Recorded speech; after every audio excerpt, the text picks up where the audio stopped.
کلام کو ہمارے لیے آخرت میں نجات کا سبب بنائے اور دنیا کے اندر ہمارے لیے کفارہ گناہ اللہ تعالیٰ اس کو بنا دے۔ ناول پارے کے اندر 2 صورتیں ہیں، سورۃ الاعراف کے 3 پاؤ ہیں اور سورۃ الانفال کا آخری پاؤ ہے۔ سورۃ الاعراف کے متعلق یہ آپ کے علم میں ہونا چاہیے کہ اللہ تعالیٰ نے اس میں مشرکین کے جرائم بیان کیے ہیں، اور اعراف سورت کا نام اس لیے رکھا گیا ہے کہ جنت اور جہنم کے درمیان ایک مقام ہے جس کو الاعراف کے نام سے پہچانا جاتا ہے۔ قیامت کے دن، محشر کے دن اللہ تعالیٰ جب فیصلے کریں گے، جہنم والوں کو جہنم رسید کیا جائے گا اور جنت والوں کو جنت میں بھیج دیا جائے گا، اور کچھ لوگ ایسے ہوں گے جو نہ جنت میں جائیں گے نہ جہنم میں جائیں گے۔ وہ جس مقام پر کھڑے ہوں گے وہ جنت سے نیچے ہوں گے اور جہنم سے اوپر ہوں گے۔ قرآن اس بات کی طرف اشارہ کرتا ہے۔ تو پھر اس جگہ اور مقام کا نام اللہ تعالیٰ نے جو تعارف کے طور پر بتلایا ہے، اس جگہ کا نام الاعراف ہے۔ اسی نام پر سورت کا نام رکھا گیا ہے، سورۃ الاعراف۔ اس میں اللہ تعالیٰ نے مشرکین کا تذکرہ کیا ہے اور ان کو ملنے والی سزاؤں کا تذکرہ کیا ہے، اور یہ ساری باتیں بیان کرنے کے بعد اللہ تعالیٰ نے امت مسلمہ کو تنبیہ کی ہے، سمجھایا ہے کہ اگر آپ بھی اپنی عادات اور جرائم سے باز نہیں آئیں گے تو آپ کو اتنے لاڈلے نہیں ہیں کہ اللہ تعالیٰ آپ کو معافی دے، آپ کو بھی پھر وہی سزائیں ملے گی جو پہلی امتوں کو اللہ تعالیٰ نے سزائیں دی ہیں۔ یہ بڑی سخت تنبیہ ہے اللہ کی طرف سے، اور اللہ تعالیٰ نے ان کے ساتھ جو سلوک کیا ہے اس سلوک کرنے کا اللہ تعالیٰ نے یہاں تذکرہ کیا ہے۔ تو نام پارے میں اللہ تعالیٰ نے پہلی آیت جہاں سے شروع ہوتی ہے وہاں جناب شعیب علیہ السلام کا تذکرہ کیا ہے اور ان کی قوم کا تذکرہ کیا ہے۔ قوم شعیب بڑی مالدار تھی، ذرا توجہ سے سننا، قوم شعیب بڑی مالدار تھی اور ان کا جو پیشہ تھا وہ تجارت کا تھا، اور یہ ساری چیزیں یہ ان کی خاصیت ہے۔ اللہ تعالیٰ نے ان کو مال دیا تھا، تجارت کرتے تھے، لیکن اس کے ساتھ ان کے جرائم بھی تھے۔ ان کے جرم یہ تھے کہ وہ ناپ تول میں کمی کرتے تھے۔ اللہ تعالیٰ نے اس وجہ سے ان پر زلزلوں کو نازل فرمایا ہے۔ ان کا جرم یہ تھا کہ وہ اللہ کے ساتھ شرک کرتے تھے، اس شرک کے سبب اللہ تعالیٰ نے ان کو زلزلوں کی سزا دی ہے۔ ان کا جرم یہ تھا کہ وہ ڈاکہ زنی کرتے تھے، ایسے لوگوں کا مال لوٹ لیتے تھے، راستوں پہ لوگوں کا مال لوٹ لیتے۔ اللہ تعالیٰ نے اس وجہ سے ان کو زلزلے کی سزا دی، اور اللہ اکبر، نبی صلی اللہ علیہ وسلم یعنی جناب شعیب علیہ السلام ان کے جو نبی تھے ان کو وہ ڈرا دھمکا بھی لیتے تھے، تو اللہ تعالیٰ نے اس وجہ سے بھی ان کو سزا دی ہے۔ اور سزا کا تذکرہ اللہ تعالیٰ نے اسی سورۃ الاعراف نامے پارے میں آیت نمبر 91 میں اللہ تعالیٰ نے ارشاد فرمایا ہے، فرمایا فَأَخَذَتْهُمُ الرَّجْفَةُ فَأَصْبَحُوا فِي دَارِهِمْ جَاثِمِينَ۔ پھر اللہ کی طرف سے ایک دردناک زلزلہ ان پر آیا، فَأَصْبَحُوا فِي دَارِهِمْ جَاثِمِينَ۔ پھر وہ اپنے گھروں میں ایسے پڑے ہوئے تھے کہ جیسے عبرت کا نشان اللہ تعالیٰ نے ان کو گرے پڑے ہیں، ایسے اللہ نے ان کو عبرت کا نشان بنایا ہے۔ تو یہ شعیب علیہ السلام کی قوم کو اللہ تعالیٰ نے جن وجہ سے سزائیں دی ہیں، قریباً وہ ساری جرائم کی لسٹ آج مسلمانوں میں موجود ہے۔ کہیں نہ کہیں کوئی نہ کوئی اللہ کی طرف سے پکڑ آئی ہوئی ہوتی ہے، اس کے باوجود ہم اپنی اصلاح نہیں کرتے۔ بازار میں چلے جائیں، افطاری کا سامان لینے چلے جائیں، تول میں اتنی زبردست ڈنڈی ماریں گے، وہ 1 کلو کے پیسے لیں گے اور آپ کو چیز جو ہے وہ 3 پاؤ کے قریب دیں گے۔ تو یہ ناپتول میں کمی ہے۔ تو اس طرح ان کے بھی جرائم تھے اور یہ قوم بھی کر رہی ہے۔ اگر یہ باز نہیں آئے گی تو پھر اللہ تعالیٰ سخت عذاب دے گا۔ اللہ تعالیٰ ہمیں ان سزاؤں سے اور ایسی اللہ کی نافرمانیوں سے اللہ ہمیں بچنے کی توفیق عطا فرمائے۔ اللہ اکبر۔ پھر اللہ تعالیٰ نے اسی بارے میں فرما برداری کے فوائد اور نافرمانی کے جو نقصان ہیں اللہ تعالیٰ نے وہ بیان کیے ہیں۔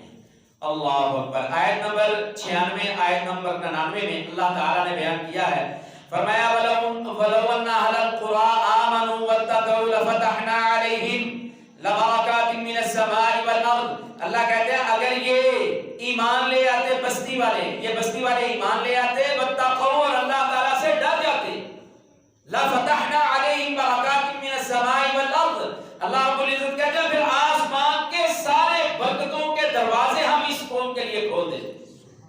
فرما برداری کا بدلہ کیا ہے؟ آسمانوں کے خزانے، اللہ کی رحمتیں، برکتیں، آسانیاں، فراوانیاں، بارشیں اور قحط کا ختم ہونا، یہ اللہ تعالیٰ فرما برداری کے بدلے میں اپنے بندوں پر انعامات کرتا ہے۔ اور اگر نافرمانی کی جائے تو اسی آیت کا دوسرا حصہ یہ ہے وَلَٰكِن كَذَّبُوا، اللہ کہتے ہیں اس قوم بنی اسرائیل نے اپنے انبیاء کو جھٹلایا، اللہ کی دعوت کو جھٹلایا۔ فرمایا فَأَخَذْنَاهُم بِمَا كَانُوا يَكْسِبُونَ، پھر جو ان کے کسب تھے نا ہم نے اس کی وجہ سے پھر ان کو بڑے دردناک عذاب، ہم نے ان کو پھر پکڑ لیا۔ تو یہاں اللہ تعالیٰ نے اس کا بھی تذکرہ کیا ہے۔ ایسے ہی اللہ تعالیٰ نے جناب سیدنا موسیٰ علیہ السلام اور ان کی قوم بنی اسرائیل کا تفصیلی تذکرہ اس بارے میں کیا ہے سورۃ الاعراف میں۔ اللہ اکبر، فرعون کے دربار میں جا کے جناب موسیٰ علیہ السلام کا دعوت دینا، توحید کی دعوت دینا، اللہ نے وہ یہاں تذکرہ کیا ہے۔ فرعون نے نشانیاں مانگی، اچھا تو واقعی اللہ کا نبی سچا نبی ہے تو پھر ہمیں کوئی نشانیاں دو۔ دیکھو کیسا سادہ سا سوال تھا، اور مان لیتے تو اللہ کے انعامات آ جاتے۔ تو جناب موسیٰ علیہ السلام نے وہ چھڑی جس کے ساتھ ٹیک لگائی ہوئی تھی وہ پھینک دی، وہ کنڈ پہ کرنا ہے، جو نشانیوں کے طور پر وہ چھڑی پھینک دی، تو اللہ تعالیٰ نے اس چھڑی کو چلتا پھرتا سانپ بنا دیا۔ یہ نشانی تھی، یہ معجزہ تھا اس کا جناب موسیٰ علیہ السلام کا، کس قوم کے لیے؟ قوم فرعون کے لیے، قوم موسیٰ کے لیے۔ اور یہ سارے معاملات فرعون کے دربار میں ہو رہے ہیں۔ جب یہ چیزیں دیکھی اللہ اکبر وہ تنگ رہ گئے۔ پھر تیسری نشانی جناب موسیٰ علیہ السلام نے یہ دی کہ اپنا دایاں ہاتھ بغل میں ڈال دے۔ اللہ اکبر، کیسے ایسے ہی بنی اسرائیل پر اللہ تعالیٰ کو غصہ نہیں آیا، اللہ تعالیٰ نے اسے بڑے فضل دیے، بڑے کرم دیے، اس پر بڑے انعام کیے، بڑے معجزے دکھائے، ہر نبی نے معجزے دکھائے، ایک ایک نہیں کئی معجزے اللہ تعالیٰ نے بنی اسرائیل پر نازل کیے اور وقت کے نبی کے ذریعے دکھلائے۔ جناب موسیٰ علیہ السلام اس طرح اپنا ہاتھ بغل میں ڈالتے، باہر نکالتے تو وہ چمک رہا ہوتا، اللہ جیسے کوئی چیز چمکتی ہے، سلور کی، چاندی کی کوئی چیز چمکتی ہے، اس طرح وہ ہاتھ چمک رہا ہوتا۔ دیکھا انہوں نے کہ یہ نشانیاں ہیں، یہ ہم میں سے کوئی بندہ نہیں کر سکتا، جادوگر بھی وہاں موجود تھے۔ چوتھی نشانی اللہ اکبر، یہ ساری چیزیں دیکھ کر فرعون کے درباریوں میں جو جادوگر تھے نا انہوں نے کہا آمنا، ہم موسیٰ علیہ السلام کے رب پر ایمان لے آئے۔ وہ مان کے فرعون کو یہ بات بھی تکلیف دے گئی، اس نے کہا ہاں رب میں ہوں، مالک میں ہوں، بادشاہ میں ہوں، میری اجازت کے بغیر ہی تم مسلمان ہو گئے ہو، مجھے پوچھا بھی نہیں، مجھے چھوڑ دیا تم نے۔ تو پھر اس نے اعلان کر دیا کہ میں اس کی سزا تمہیں ضرور دوں گا، سزا یہ ہوگی تمہارے بچوں کو قتل کریں گے، بچوں کو قتل کریں گے، تمہاری عورتوں کو کیا کریں گے؟ قیدی بنائیں گے، تمہارے مردوں کو بھی قتل کریں گے۔ اور وہ ساتھ وہ فرعون کہنے لگا اللہ تعالیٰ نے اس کام کا مجھے بڑا اچھا خاصا تجربہ بھی دیا، دسترت یعنی میرے ہاتھ، یہ تو دائیں ہاتھ کا کام ہے۔ تو پھر اللہ تعالیٰ نے اس کو وہاں غرق کیا جہاں پانی بھی تھوڑا تھا۔ وہ کہتے ہیں نا میری کشتی وہاں ڈوبی جہاں پانی کم تھا، اصل میں یہ فرعون کے بارے میں کہ فرعون کو اللہ تعالیٰ نے وہاں سزا دی، وہاں ڈبویا جہاں پانی بھی کم تھا۔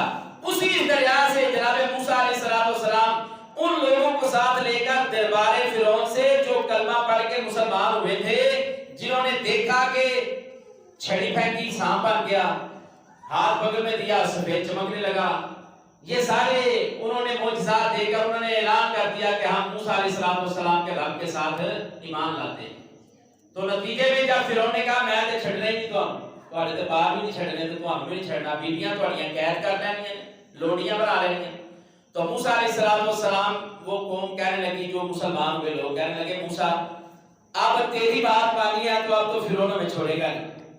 موسیٰ علیہ السلام ان کو لے کر چل دیے، دریا کی طرف چل دیے، اس سمندر کے پاس آئے، وہاں اب وہ کہنے لگے موسیٰ وہاں سے بھی بری حالت یہاں ہوگی مرنے کی، آگے دریا ہے اور پیچھے فرعون اور اس کی فوج ہے۔ تو اللہ تعالیٰ نے کہا ہے موسیٰ میں تجھے حکم دیتا ہوں اپنی اسی چھڑی کو اس پانی پر مارو، اللہ تعالیٰ تمہارے لیے یہاں سے راستہ بنائے گا۔ پھر وہاں ماری، اللہ نے راستہ بنایا، یہ سارا لشکر گزر گیا، پیچھے سے فرعون آیا، جیسے ہی وہ درمیان میں پہنچا اللہ نے حکم دیا پانی کو اب چل جاؤ، مل جاؤ، چل پڑو۔ وہ دوبارہ پانی چل پڑا اور فرعون کو اللہ تعالیٰ نے وہاں غرق کیا، اور آنے والے قیامت تک کے لوگوں کے لیے اللہ تعالیٰ نے عبرت کا نشان بنا دیا، اور یہ 11ویں سپارے میں دوبارہ یہ بات ہے۔ تو یہ اللہ تعالیٰ نے موسیٰ علیہ السلام کی قوم کو پھر ایک بہت بڑا معجزہ دکھایا کہ کبھی پانی سے بھی راستہ بنا ہے، لیکن وہ بنا، گزر گئے۔ تو یہ اللہ تعالیٰ نے وہاں ان کا تذکرہ کیا ہے، یہاں تفصیلی اس قوم کا تعارف بھی کروایا، تذکرہ بھی کیا ہے، سزائیں بھی اللہ تعالیٰ نے بیان کی ہے۔ اللہ اکبر۔ اس سے آگے چلتے ہیں، اللہ تعالیٰ نے قوم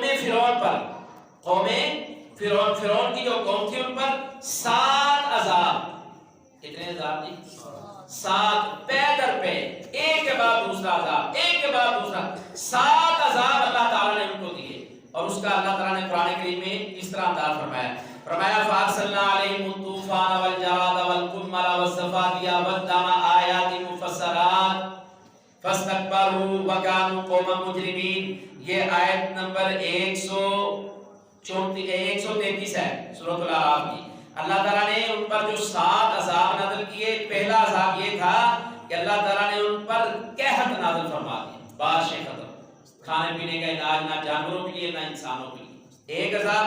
دوسرا عذاب اللہ تعالیٰ نے پھلوں کی کمی کر دی، باغات تو تھے لیکن ان پر پھل نہیں آتا تھا۔ تیسرا عذاب اللہ تعالیٰ نے ان پر تیز طوفان، آندھیاں، ہر چیز ان کی اڑا کے اللہ تعالیٰ نے رکھ دی۔ یہ 3 عذاب ہو گئے، اور چوتھا عذاب ٹڈی دل، یہ ایک مکڑی کا نام ہے، یہ پچھلے دنوں سے تمہیں بھی آیا تھا، یہ چھوٹے چھوٹے سے پرندے ٹائپ، چڑیاں ٹائپ، اس سے بھی چھوٹا سا ہے کا، وہ جس سبزے سے گزر جائے ایسے ہوتا ہے جیسے اسے کئی برسوں سے یہاں کوئی سبزہ ہوا ہی نہیں۔ اللہ تعالیٰ نے یہ عذاب بھی ان پر نازل کیا۔ پھر اللہ تعالیٰ نے ان پر جوئیں یا سسری، یہ جو سسری دانوں میں ہوتی ہے اور سر میں جوئیں ہوتی ہیں، ان جوؤں کا یا سسری کا عذاب بھی اللہ تعالیٰ نے کمل 2 چیزوں پر بولا جاتا ہے، قاف میم لام، یہ جوؤں پر بھی بولا جاتا ہے، زیادہ جوؤں پر بولا جاتا ہے، چونکہ جوں اور سسری تقریباً ایک جیسی ہے، کلر میں تھوڑا سا فرق ہے۔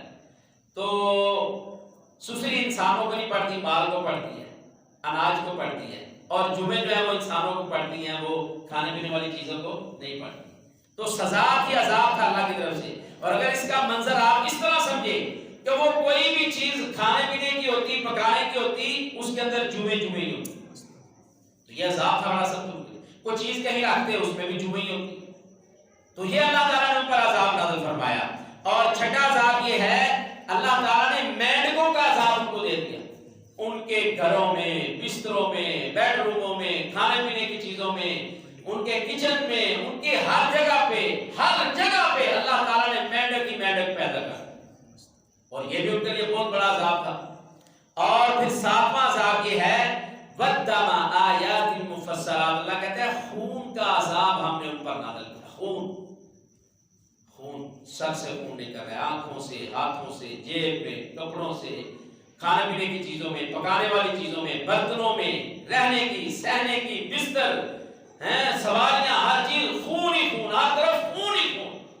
تو یہ اللہ تعالیٰ نے ایک دن میں یہ سارے عذاب ان پر نازل نہیں کیے، یہ وقفے کے مختلف ادوار میں ان پر یہ عذاب آئے ہیں، اس وجہ سے کہ وہ اللہ تعالیٰ کی نافرمانی کا فرمایا، وَاسْتَكْبَرُوا، یہ ہماری آیات سے تکبر کرتے رہے ہیں، وَقَالُوا قَوْمًا مُجْرِمِينَ، ایسی قوم تھی جرم میں ڈوبی ہوئی تھی، اللہ تعالیٰ نے یہ عذاب ان کو دیے۔ اللہ اکبر۔ اللہ تعالیٰ نے اس پارے میں بنی اسرائیل کی حالت ہجرت جب کی، اس وقت ان کے کیا حالات ہیں وہ بھی بیان کیے ہیں۔ بنی اسرائیل کے اللہ تعالیٰ نے فضیلتیں بھی بیان کی ہیں کہ ہم نے بنی اسرائیل کو دوسری قوموں پر کیا فضیلتیں اللہ رب العزت کہتے ہیں دی تھی، یہ آیت نمبر 157 میں ہے۔ پھر عہد الست، آخری بات آج اس مجلس کی آخری بات، عہد الست۔ عہد الست کیا ہے؟ یہ ہے اللہ تعالیٰ نے انسانوں کو دنیا میں بھیجنے سے پہلے تمام انسانوں کی روحوں کو اپنے پاس عرش پر جمع فرما لیا. آج تک جتنے لوگ پیدا ہو گئے اور جو قیامت تک پیدا ہوں گے سب کو اللہ تعالیٰ اس میں انبیاء بھی، رسول بھی، پیغمبر بھی، ولی بھی، فقیر بھی، اللہ کے برگزیدہ بندے بھی، نافرمان بھی، سارے ان میں شامل تھے. اللہ تعالیٰ نے ان کو وہاں جمع کر لیا اور پھر اللہ تعالیٰ نے ان روحوں سے ایک بات کی. اسے عالم ارواح کے نام سے بھی یاد کیا جاتا ہے. مرزا صاحب عالم ارواح کے نام سے بھی یاد کیا جاتا ہے اور اسے عہد الست بھی کہا جاتا ہے. اللہ رب العزت کہتے ہیں وَإِذَا قَضَىٰ رَبُّكَ مِن بَنِي آدَمَ مِن ظُهُورِهِمْ ذُرِّيَّتَهُمْ وَأَشْهَدَهُمْ عَلَىٰ أَنفُسِهِمْ أَلَسْتُ بِرَبِّكُمْ. اللہ تعالیٰ نے آدم علیہ السلام کی پیٹھ سے جتنی اولاد کو پیدا کرنا تھا ان سب اولاد کی روحوں کو جمع کیا. ان سب روحوں کو جمع کر کے ان سے پوچھا أَلَسْتُ بِرَبِّكُمْ، گواہی دو بلا میں تمہارا رب ہوں کہ نہیں. قالوا بلا، میں نے اور آپ نے اور آپ سے پہلے جو گزر گئے ہیں جو آنے ہیں سب نے یک زبان ہو کر یہ بات کہی قالوا بلا، اللہ سے گواہی دیتے ہیں تو ہی ساڈا رب. آج ہم منکر ہو گئے ہیں، اللہ کو چھوڑ کر دوسروں کے پاس جاتے ہیں، دوسروں کو رب کا شریک ٹھہرا لیا. وہ بڑا کرنے والا ہے، وہ بڑا کرنے والا ہے، وہ کیا اس کی تو بڑی بات ہے، اس کی اس کے آگے، اس کی اس کے آگے. یہ ساری نافرمانیاں ہیں. اور ہم جو اللہ سے عالم ارواح میں وعدہ کر کے وہ یہی ہے أَلَسْتُ بِرَبِّكُمْ قَالُوا بَلَىٰ شَهِدْنَا. ہم نے کہا اللہ ہم گواہی دیتے ہیں تو اکیلا ہی رب ہے. أَن تَقُولُوا يَوْمَ الْقِيَامَةِ إِنَّا كُنَّا عَنْ هَٰذَا غَافِلِينَ. اللہ تعالیٰ نے یہ بات دوبارہ ہم سے پوچھ لی ہے. تو سامعین محترم، اللہ رب العزت سے دعا ہے اللہ رب العزت مجھے اور آپ کو کتاب و سنت کی باتوں کو سن کر اس پر عمل پیرا ہونے کی توفیق عطا فرمائے اور ہمیں قرآن کریم کو سمجھنے کی، اس کو پہچاننے کی اللہ ہمیں توفیق عطا فرمائے. یہ تو میں نے چیدہ چند باتیں کی اور ابھی آدھا پارا ہوا ہے. اگر اس کی تفصیل میں جائیں تو پھر اس کے لیے بڑا وقت چاہیے. تو یہ آپ کو تعارف اس لیے کروا رہے ہیں کہ آپ کے اندر یہ دلچسپی پیدا ہو کہ یہ وہ کتاب ہے جو اللہ تعالیٰ نے آسمان سے جناب محمد رسول اللہ صلی اللہ علیہ وسلم پر وحی کی ہے اور اس کو 23 سالوں میں مکمل کیا ہے. اور اس میں جو پیغامات دیے نا ہمیں کم از کم 23 سالوں میں تو سمجھ لینے چاہیے نا. لیکن ہم کیا دیکھتے ہیں 60 70 80 سال زندگی گزر جاتی ہے اور ہمیں قرآن کریم کے متعلق کوئی خبر ہی نہیں ہوتی. تو یہ چھوٹے چھوٹے اور اس کا جو چھوٹا چھوٹا تعارف کروایا جاتا ہے پہچان کے لیے، یہ آپ کے اندر اس شعور کو پیدا کرنے کے لیے ہے کہ آپ کے اندر یہ شعور پیدا ہو کہ اللہ کی کتاب میں اور کیا باتیں ہم سیکھیں. اللہم صلی علی محمد.